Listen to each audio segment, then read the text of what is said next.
Week 11. Let's get at it, boys. College football playoff rankings come out mañana, which is cool because the committee, you saw them, they're actually getting together now. Now we get to see how much ball they watched, and I love a lot of experience in the room, a lot of guys that have been around a lot of football. So we'll get those tomorrow. We'll get ours tonight, more importantly, because see-ball, get-ball obviously is way ahead of the committee and what they're bringing, but they'll use the same criteria that we'll try to think about and we'll try to use with ours. Who won the weekend, who got eliminated from the college football playoff, and Brent will have some numbers from PFF like we always do it. But first, we got to start on the plains with Auburn because I think there's some interesting things about Auburn. If we want to look at Auburn and what they've been the last several years, the last 5 years, Auburn's not been a good program. They actually have a worse winning percentage than Kentucky in football since 2015. So if you include Texas and Oklahoma, 12th worst winning percentage in the SEC. They've had 5 coaches now since 2020, since the end of COVID. That's a lot of coaches, okay? Been a lot of a turnstile. Hugh Freeze is the latest, and I think the optimism with Freeze was getting the offense turned around, which has been a little bit of a struggle. 15-19 with Freeze, 6-15 in SEC play.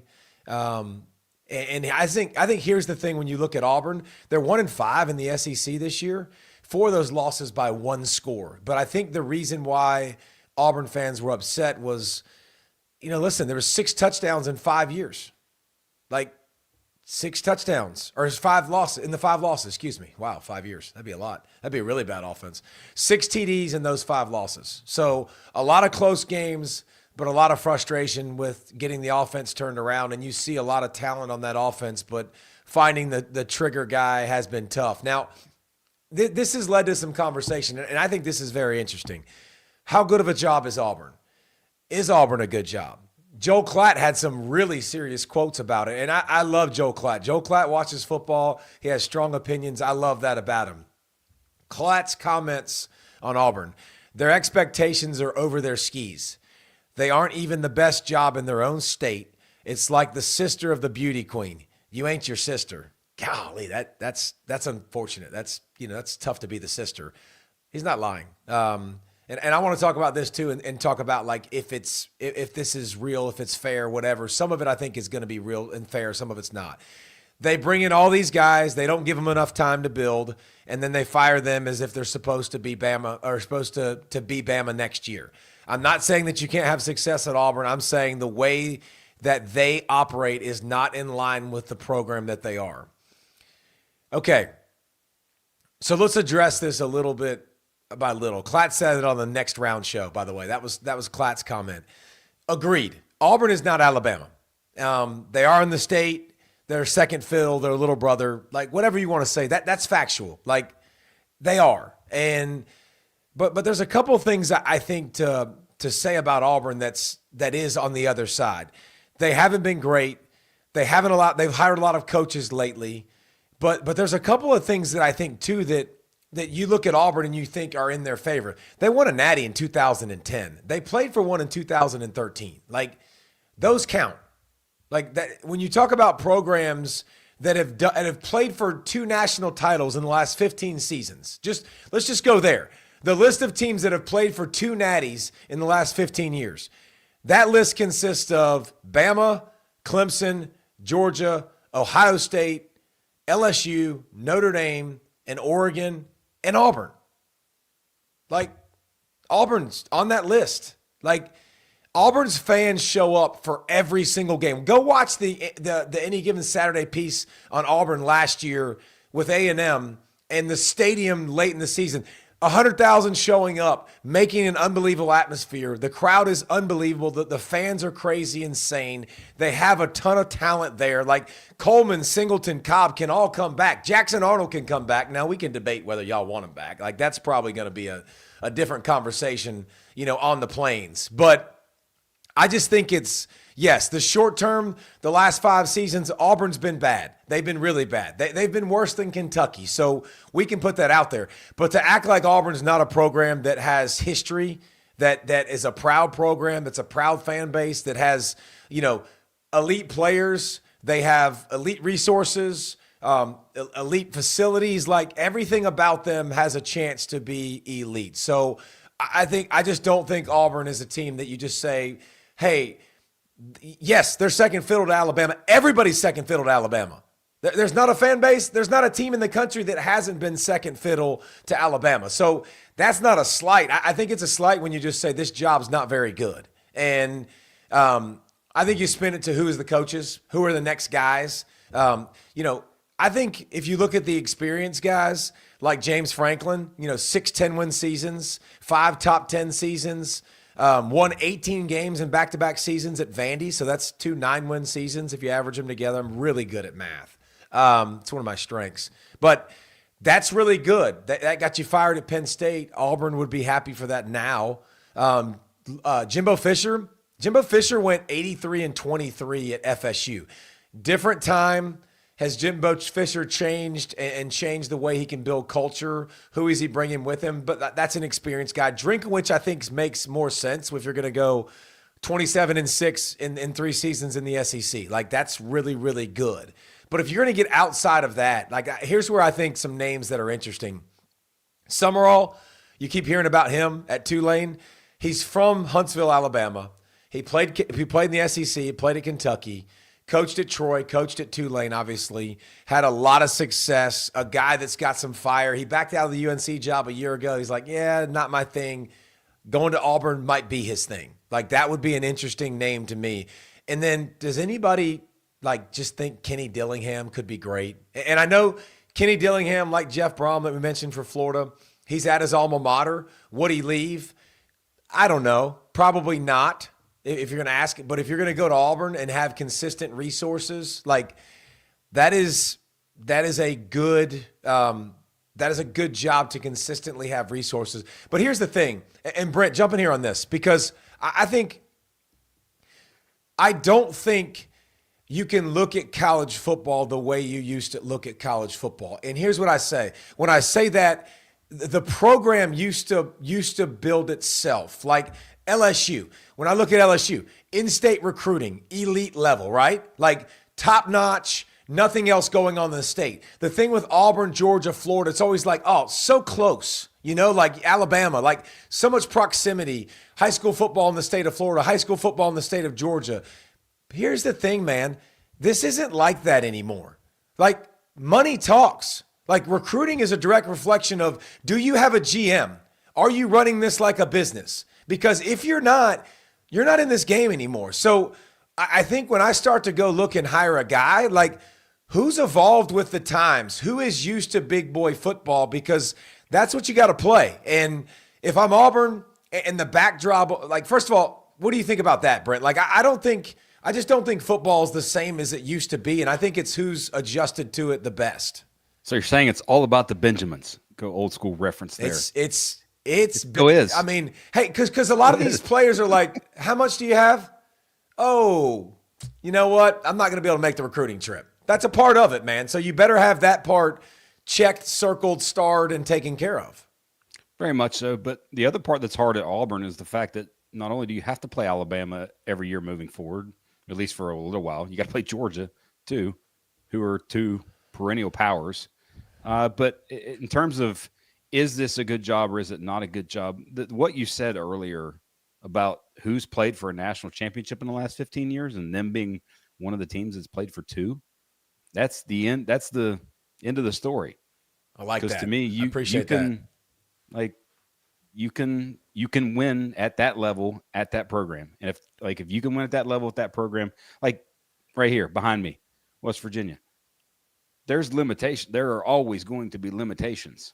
There was a time, those very small window of time where they could compete at that level, but it's going to be insanely difficult. Like getting into the playoff is probably a victory.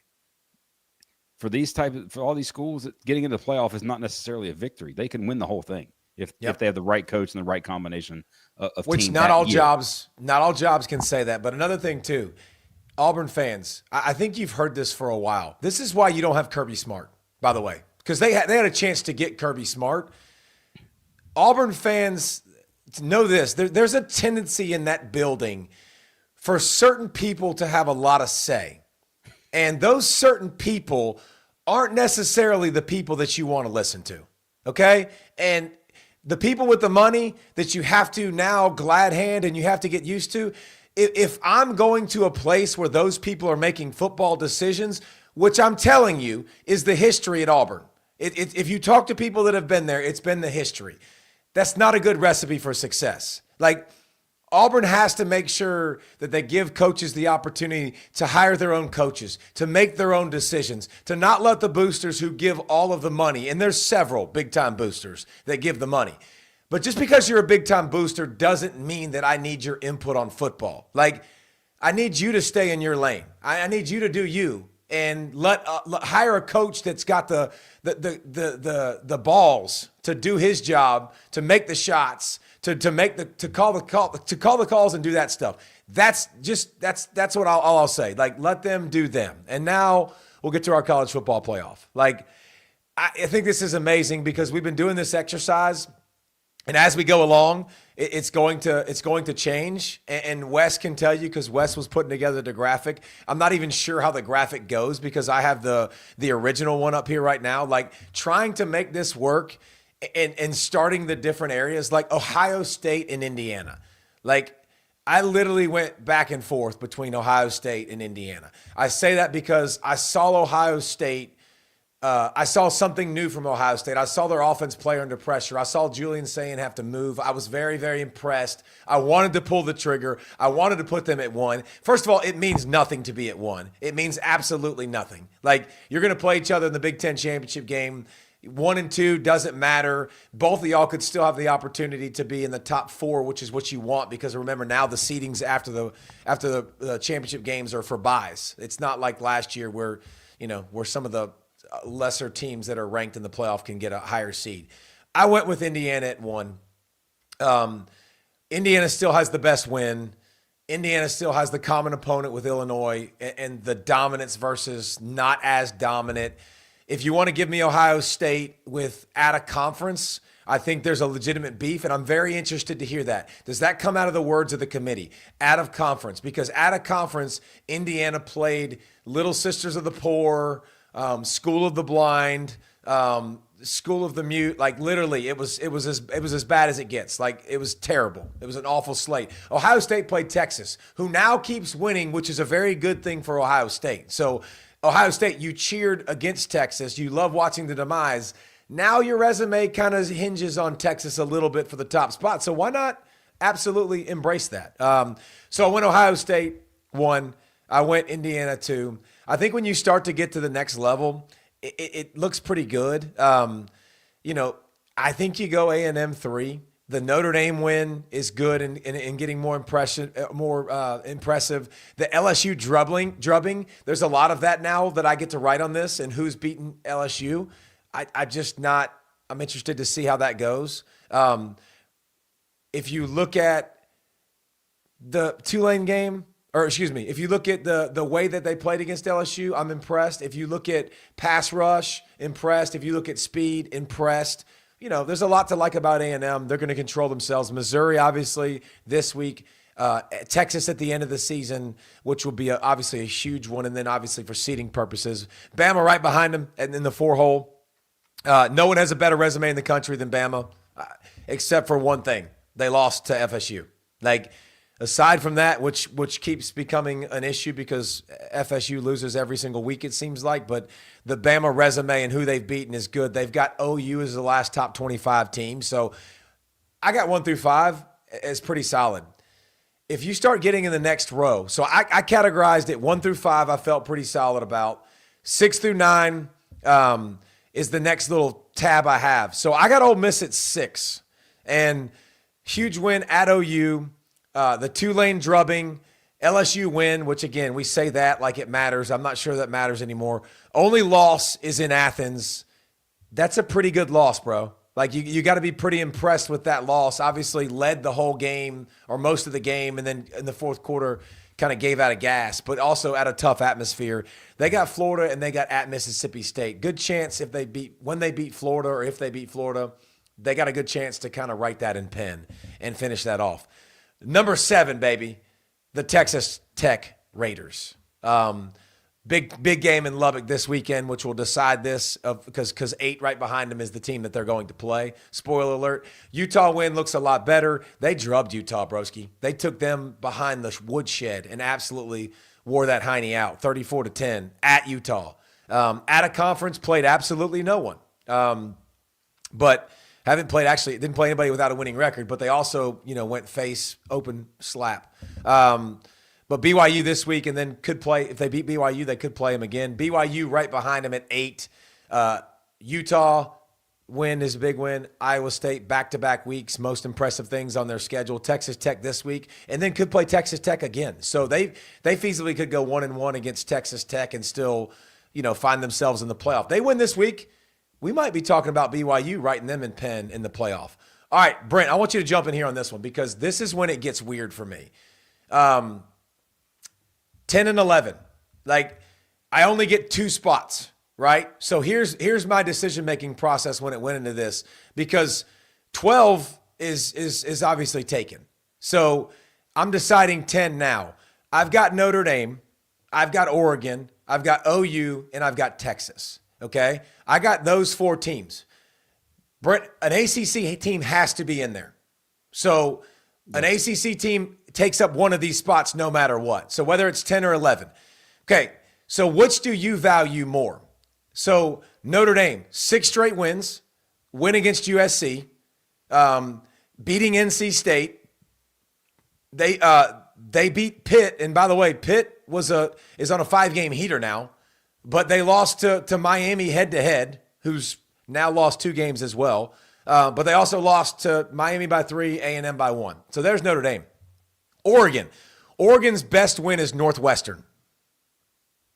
That's their only team they've beaten with a winning record. They lost to Indiana close, which is something that nobody's done. So I guess that's a credit to them. So if you're looking at Oregon and what they've done, hard to say something great about their resume, right? Like a close loss at home to Indiana. It was a double-digit loss. DP, I'm in here. Was it close? 10 points at home. I'm saying that it was closer than everybody else to Indiana, but I mean, Yeah. Indiana controlled the game. Yeah, Iowa. That's true. Yeah, don't forget about Iowa, who should be ranked. That's a great call, Wesley. It's a great call. So I have Notre Dame and I have Oregon. Okay, Brent, just for purposes now, who would you have above each other? Would you have Notre Dame above Oregon or Oregon above Notre Dame? It's a tough question, isn't it? This is why this exercise is fun and why you get in a room, it should be like this. It should be difficult. Well, considering that you had Oregon at 7 last week and then they didn't play. No, but the week before that, they won 21-7 against Wisconsin, weather, which is not a good QB team. Out, yeah. All that sort of stuff. I would probably still have Oregon above Notre Dame at this point. But, again, you're splitting hairs. It's that's what I like. They're both in at this point. But if you don't do that, like if you don't talk about splitting hairs, it's really hard, right? Like it's hard to discuss these. And now sort out this, Brent. Now I'm going to throw OU and Texas in this same plate with you. And OU obviously has the losses to Texas, to Ole Miss. They got the win at Tennessee at night, which is big time. You've got the Mateer injury to throw into this at some point. They got Bama down the stretch, which could solidify their playoff ranking, and they could shut everybody up. Yeah, and the Michigan win out of conference is huge. Okay, and then you got Texas. They beat OU, and they beat Vandy, but they lost to Florida. They lost to Ohio State, which everyone has, but they played it pretty close. And they still got to go at 5 Georgia, and they got to host number 3 A&M. So they got a chance to play their way in. But you got those 4 teams, man, and you got to pick one of them. Like, who the heck you putting in? Like, or you got to pick 2 of them, right? Like, who you putting in there? I mean, you didn't have either of them. No, I got Oregon. Yeah, correct. Because I put Notre Dame and Oregon in, and then you get OU. This process is sucks. It sucks. We talked about this in the beginning of the season, how there's a world where you've got 4 or 5 Big Ten and SEC teams that are sitting there at 10-2, and you're going to have to, draw strings to different places. Well, this person beat this one, this beat that one, and it's just going to be a mess. And Yeah. I have all sorts of faith in the playoff committee to do the right thing and be exact. And I had all kinds of faith in them. But then maybe they tweeted out a video of all these guys putting hats on a thing, and it just leave your hat at the door. Really, so stupid. Yeah, leave the hat at the door. It looked very just awkward. I don't know. I didn't. So, anyways, I lost a little bit of faith. Maybe after all this crap, you got Notre Dame, Oregon, OU, Texas. You got to put there. Well, then you got the ACC teams where Virginia beat Louisville. Virginia's looked very average in a lot of games, but they found ways to win, so they deserve credit. Georgia Tech just lost to NC State. So you've got think about NC State right there. Yes. Georgia Tech and Virginia. Like Virginia has a conference loss, but it's a non-conference loss because of the way the ACC which is weird. That's weird. So, but yes, it's such a. So you got those three in a little order right there. I went with Virginia because Virginia beat Louisville head to head. Like right now, yeah, that should matter. And that's where Texas and OU I come in. That's why I've got Texas above Oklahoma. But I think Oklahoma, to me, if Mateer puts this together and you see the return of John Mateer with the hand, like that's got to be taken into account. Like that 2 losses are because of the thumb. If he looks the way he looked last week and started to look in the second half, like it's a part of the criteria in the college football selection committee. So with their schedule, they went out. I don't see how they're not in at 10-2. But would you say the same thing about Texas? Because Texas plays Georgia and A&M. So they got 5-3 on their schedule. They went out. They're going to be in. They are in too. Yeah. And then others might not be. Bro, could you imagine how pissed everybody would be in our comments if Texas was in, if Oklahoma was in, if A&M was in, if Georgia was in, if Alabama was in? Like, you mean if it was half SEC teams? Oh, my gosh. Could you imagine how pissed off? Remember, Tech fans, we've been giving you love, and we love you. Your best win is Duke. Like, you lost by double digits to NC State and didn't stop people. Like, this all counts. Like, we're still giving you love, but we can't put you ahead of a lot of teams when your win isn't there. Like, you got a chance to beat Georgia towards the end of the year, but right now, well, I don't see any way how you could rank a Georgia Tech ahead of any of those. No, and especially, I don't think they've even beaten like a top 35 team. So, no. If the Big Ten, and we talked about this last week when we were doing the picks about how Oregon kind of drives the bus of whether the Big Ten gets 1, maybe 2 teams in, because they have to play Iowa this week, USC, and Washington. And then Washington. And if Washington runs the table with 10-2, if there's so many crazy scenarios. Now, if they beat them all and none of them are 2-loss teams. They beat them all, they knock everybody out, and they're in. They're the 3rd Big Ten team, and then there's probably not a 4th. No, there's not. So Oregon kind of holds the key to a lot of this. Can they win out, or do they get beat once? And I would say too, like Texas probably has the biggest room to grow and climb the most, because one of the losses at Ohio State, but when you have a chance to beat 5 on the road and beat 3, like you can start leaping up. Like you can start doing. But Oregon, they went out there in the SEC championship game. Yeah, and Oregon is, you're talking about at Iowa, you're talking about USC, you're talking about at Washington. You got a chance to beat 3 really good teams on the way to closing stretch to make your arguments. And that's where, listen, we can get into this SEC Big Ten. It really doesn't matter. But like Ohio State's not going to have, their best win's going to be out of conference. Like it's going to be Texas out of conference. So. Well, Michigan at that point might be 9-2. Might be that depending on what they do. But Memphis closes out at 12 because you got to have one in there. And then USF, I think, is very much in it. Like it's going to be interesting to find. I looked today. I've got 7 G5 teams that still I looked at all of who can North Tech make the playoffs, and I've got 34 teams, which is about what we started with, Brent. We started with 35, I think, on opening before the season. I think my list had like 43, but yes, you had a little bit less. but that's where the playoff is so much fun. And listen, to get a peek underneath the hood, like.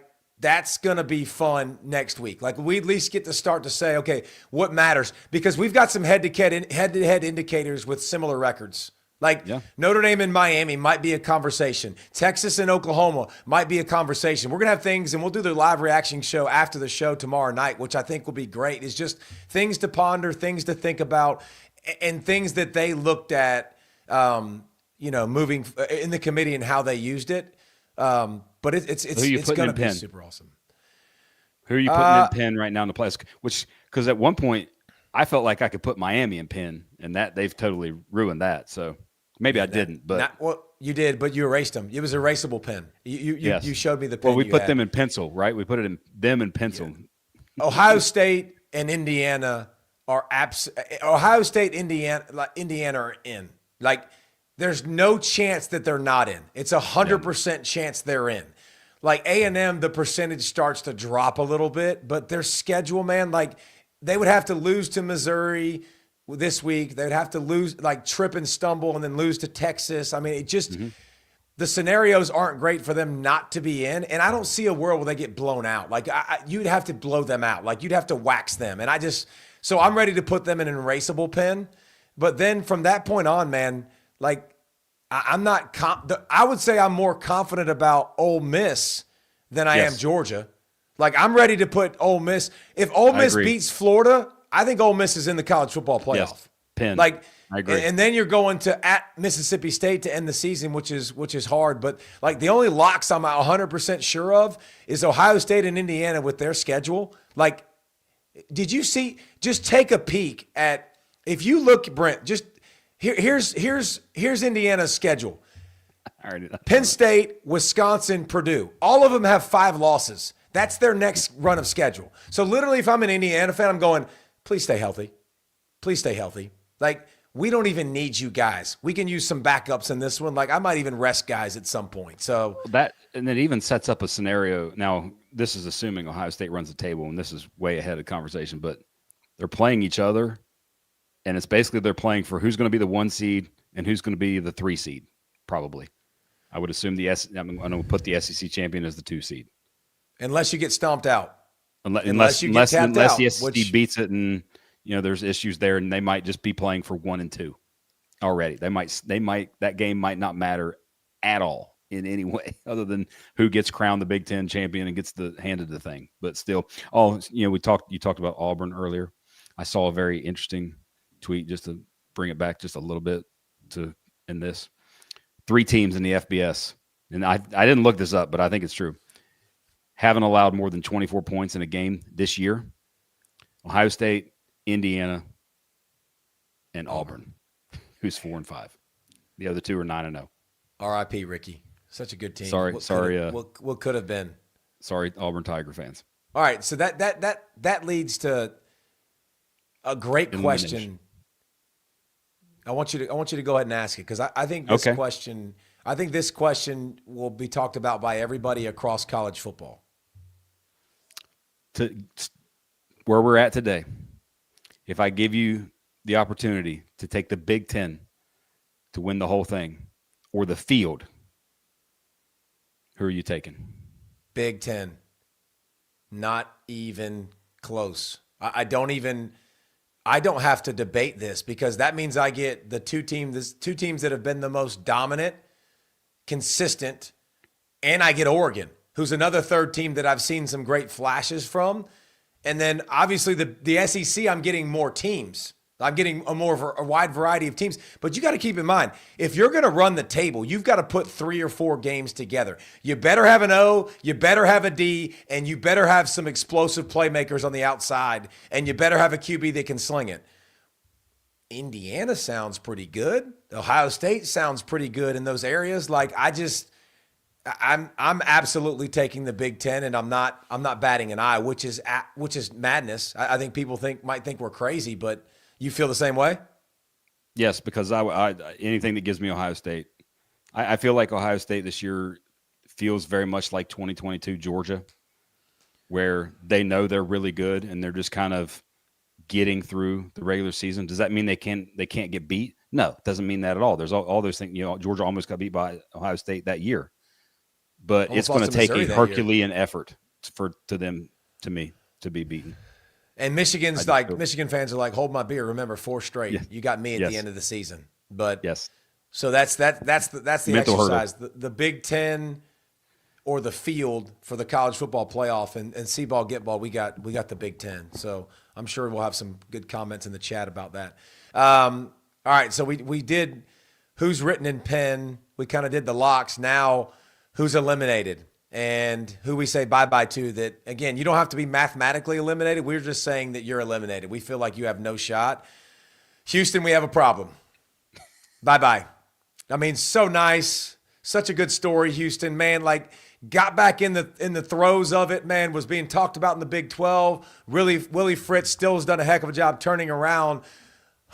But Houston, after that one, after losing to that team, that team. They lost to that team. The team that didn't have a conference win. It's West by God Mountaineers. They do now. Yeah, there's a problem in Houston. They're to me, actually, I think they might even be mathematically eliminated, barring some insane upset. Okay. Tennessee for me. That was a playoff elimination game. They lost it. They had at home. They dominated the first half, except on the scoreboard. Gave it away, and then gave it away. Like that was not good. Tennessee mistakes. They're going to feel like mistakes killed them too. Like if you look back, you're going to feel like, gosh darn. Both home games for them too. Yeah, and that's that. Losing to Georgia in OT. I had that same thing in my head. Like, man, you got to win at home. Like those games at home, you have to win. Especially, man, those fans are so good, man. Like that. At one singular moment, it's the loudest place I've ever heard in my life, and it's not even close. Like, couldn't even talk to the person next to me. I thought we were signing. I thought we became mimes. Like, it was incredible playing on that field. Wesley, who you kicking to the curb and eliminating? Brent's non-zero chance Vanderbilt Commodores. Oh, sorry. Oh, so you're putting it to a 0 now. It's officially a 0. Yeah, and it's really not because I don't think they have the stuff. I think clearly they've proven that they're salty, and Pavia's the man. He's fun to watch. But like you said, Texas had enough tools to kind of keep him in check. And for me, it's mostly about their remaining schedule. They got Auburn, Kentucky, and at Tennessee. I mean, I don't know. Maybe some craziness shakes out in the SEC, but as this conference continues to beat itself up week after week, a win over Tennessee could be impressive if the circumstances are a little different, but as of today, 0 chance for me for the Commodores. Sorry, Brent.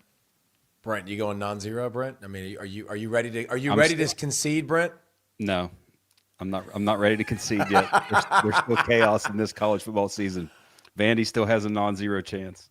All right, Vandy's according to Brent, Vandy's still in it. All right, every week, man, we give you some weird, wacky, crazy numbers that you need to hear. Brought to you by PFF. Brent's worked there for like 25,000 years, charted games, done all that stuff. What's the code, Brent, for the promo code? Get ball 25.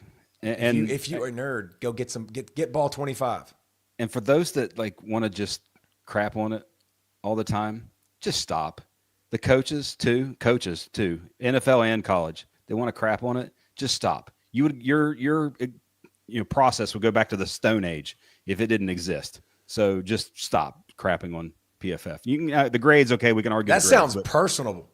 I like that. That sounds very personal. Where did that come from? That came from a specific place. I want to know where it came from. I don't. If you want to crap on it, go understand it. It's a machine. Like, is it perfect? No, but no thing is perfect that's going to evaluate a game with 22 players on the field and an oblong football. Like, but in terms of the data and all the things that come with it and the things that we're going to talk about and look at, there's nothing better. And here's the thing, for grades part, I worked there and have for over 12 years. I don't look at the grades as the end all be all. Like I know it's just part of it. And okay, if it's 72 versus 70, what's the big deal? Is the guy playing well or not? Look at the tape yourself. It sort of matches, but the little things that people worry about and that and gripe about that, stop. So give me some numbers I can go ahead and rip on you about, because I can't wait to just find a number right here that I can't stand. So I'm going to do a few just sort of bigger picture college football, and then we'll get into the games this week. Arch Manning. We've sort of talked about his rise over the last 4 games, starting with the Oklahoma game. But it's actually been, and we talked about it you talked about it a little bit Saturday in the game, Vandy. Them getting the ball out fast and just letting their playmakers go do things. So first 5 games, Arch Manning, average time to throw, 3.23 seconds, average depth of target, 11.9 yards, and air yardage, so how much it was less after the catch versus more him, 57%. The last 4 games, 2.6 seconds average time to throw, and only 35% of his yardage has been through the air. 64th out of 68 Power 4 QBs. In that game against Vandy, 86% of their rushing yards came after contact, and 77% of their passing yards came after the catch. Like, they just let their guys, Jimmys and Joes, go win that game. Go be dudes. And here's something that people are going to think is very, very weird. I think the concussion absolutely helped Arch Manning. And I say that because, Brent, it's the first time I've seen him play where he did not want to get hit. It was very clear. He didn't want to get hit. So I thought he played more conservative. When he scrambled to the right and throws that touchdown pass, no part of him thought about running and taking a shot. He thought about playing QB.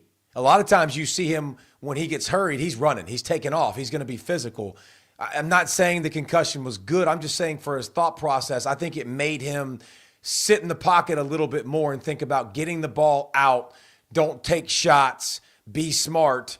And I think that's a good recipe for Texas moving forward. Basically be like his uncles. Yes. Not himself. That's a good critique for sure.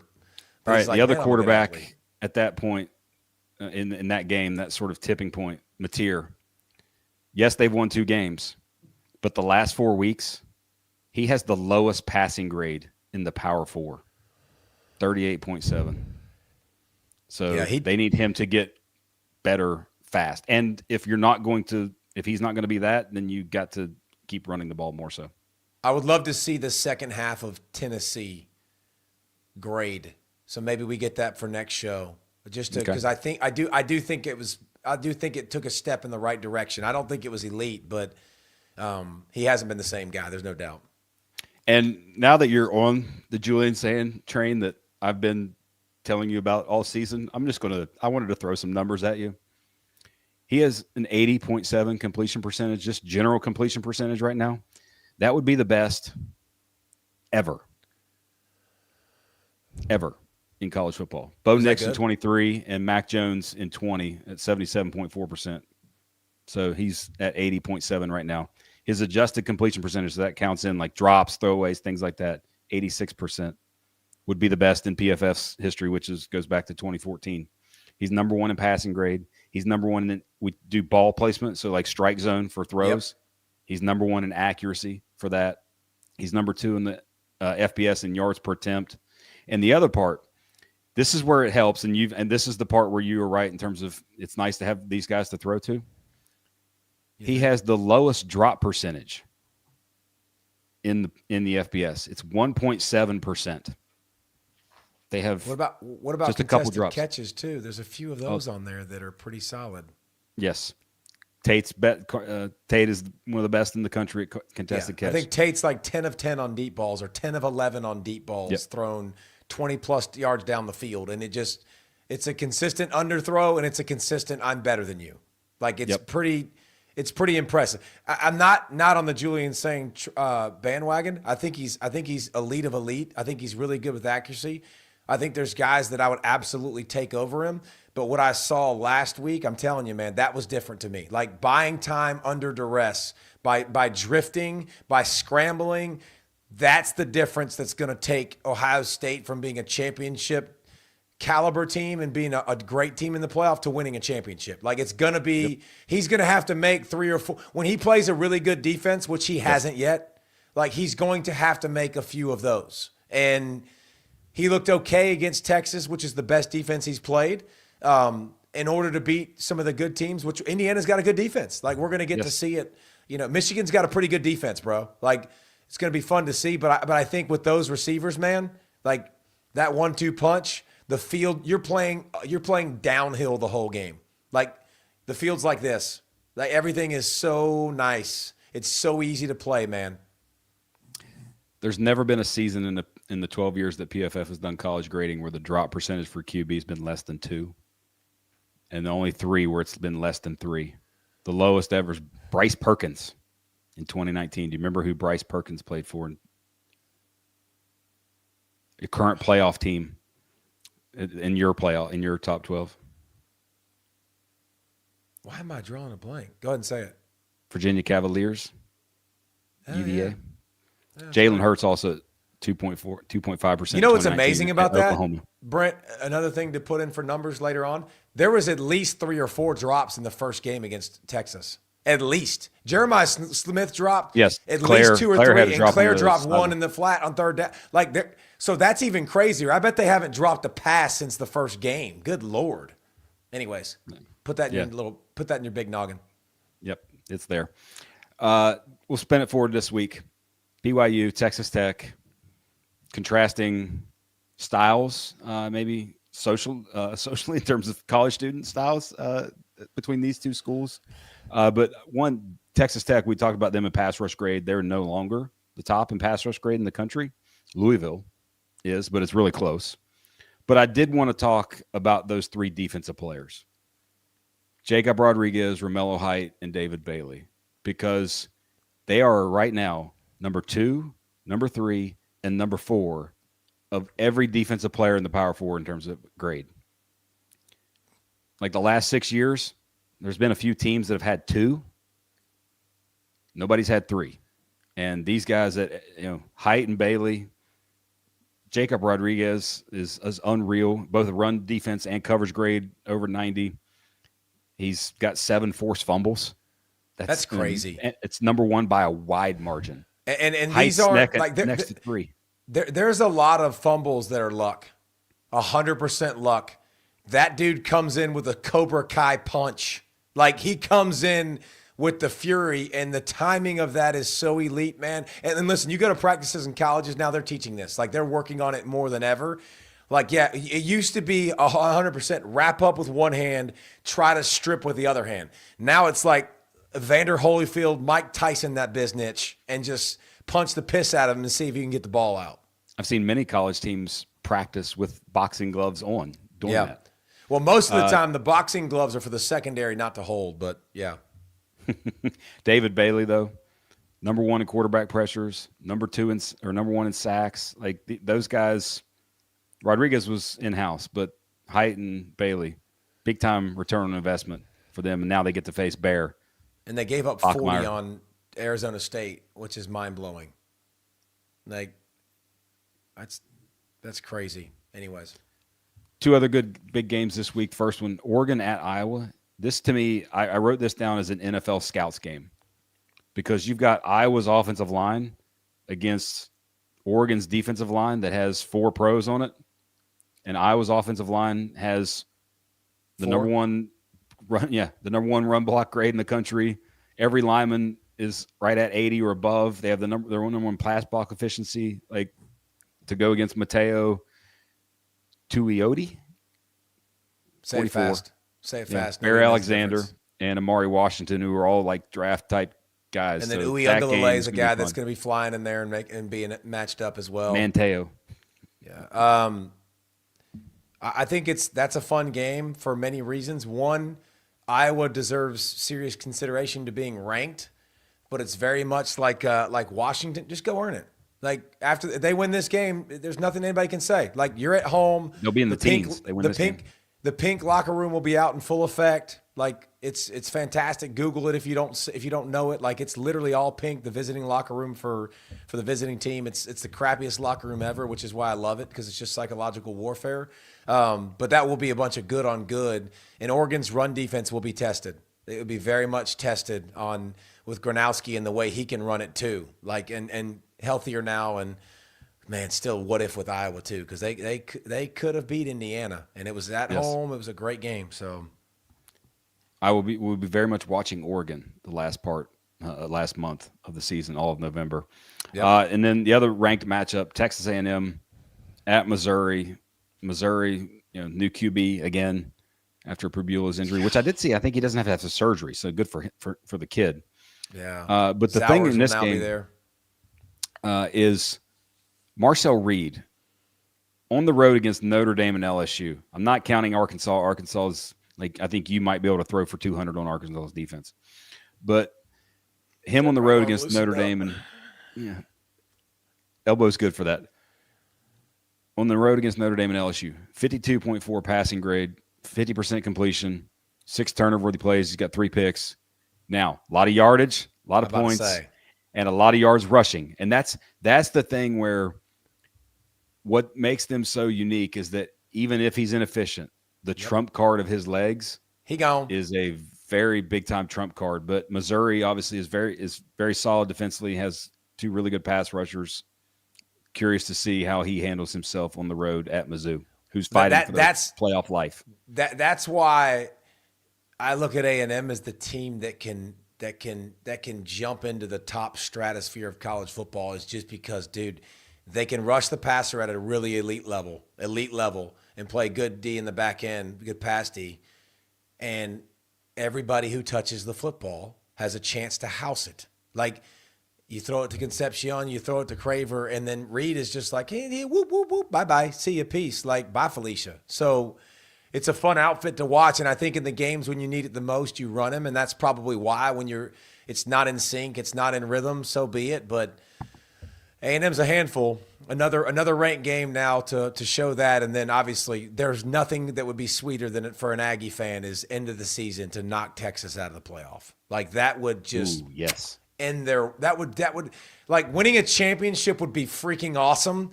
Sending the Hook'em and Hook'em Downs out of the playoff, like, every cadet and every A&M Aggie would be like, yeah, beak, so peace. Following up on that, do you think their fan base would be like, hey, we made it to the playoffs, we won a game, or two, fine, whatever, we got beat, but if we end Texas' season and put them out of the playoff when they were preseason number one? Oh, so beautiful.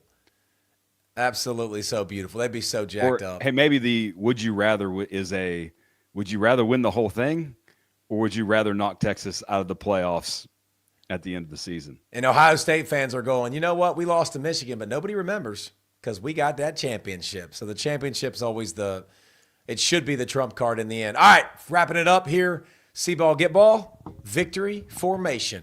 The team that won the weekend, the team that had something good that we need to talk about it. And Brent, like, I didn't give you an option. I literally wrote in the chat, like, we have this little, like, Google Doc thing that we've talked about. Yes, I've just learned what Google Doc is, and it's freaking life-changing. It's amazing. Like, continuing to use it now, and it's awesome. Like, it is unbelievably outstanding. Yes, I know everybody else learned in college, but in the Google Doc, we put WV very quickly. Yes. Hey, they got a conference win.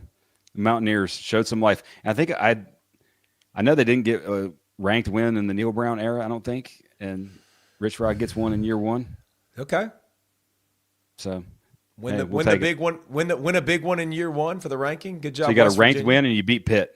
I mean, y'all for y'all that don't know, it's Sweet Caroline. This is what every West Virginia fan sings the rivalry week. It's Sweet Caroline, and instead of those normal part of the song that's fantastic, which everybody loves to sing, it says eat Pitt.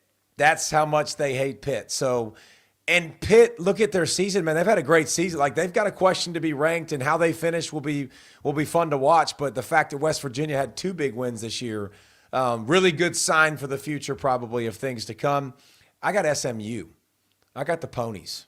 I got the Pony Express. The SMU hiring Rhett Lashley, making a commitment to him. You know what? Make him a top 10 paid coach in all of college football. And what does he give you? He gives you a top 10 win. So SMU making the right decisions. And a lot of people thought SMU was going to fall off the face of the earth, like, from what they did a year ago. Remember, they won the conference, very much still in the race after beating Miami now. The costly loss to Wake Forest a couple weeks ago, but SMU hires or extends their coach, pays him the money, and he flipping delivers and gets it done in a big-time win against Miami. Wesley, who you got winning the weekend, homie G?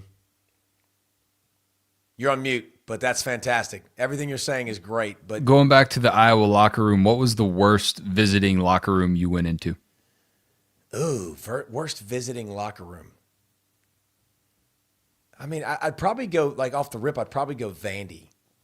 Like, Vandy's was ungood. It was not, like, on the one side of the stadium. I'm sure I'm going to catch flack for that, but, like, that's the – yeah, it was ungood. A lot of Vanderbilt viewers each week. I think you're safe. I'm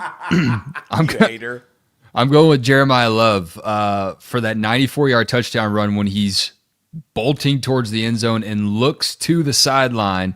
And I heard him on Sirius XM today on Full Ride, and he said he was looking for his running backs coach because he told him that he bet he couldn't take it to the house. Imagine being that fast that the rest of the world around you is so slow. You can just take the time and look for your ball coach. Thought that was sick.